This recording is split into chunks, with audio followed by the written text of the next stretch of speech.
I mean, yeah, you do get attached to them, but at the same time, you know they have zero attachment to you, and it is just a working relationship. We took over the site 11 years ago.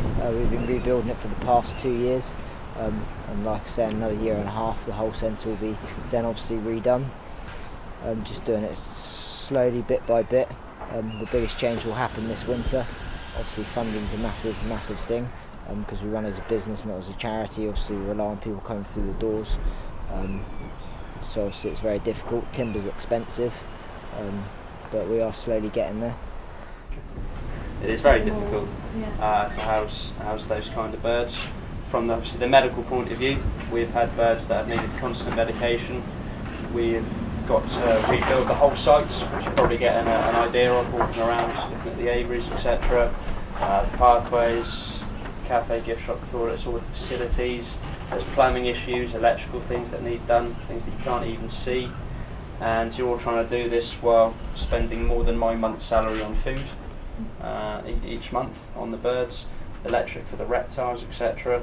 So yes, it is very difficult to keep your head above water and trying to overcome that reputation that the previous owner has left for us. Yeah. Now, London was actually found in his first few months of life, completely lost, flying around our capital, effectively living wild. Unfortunately, that ring number had never been registered by the previous owner, so there was nobody that could be contacted or the bird returned to. So the people who found him, even though they knew what they were doing, they didn't have any space for him, so they contacted us. We obviously said we would have him, and in his first year we trained him to do demonstration work, and since then, 3 years later, he's still doing a great job. So that's why we've actually named this bird London.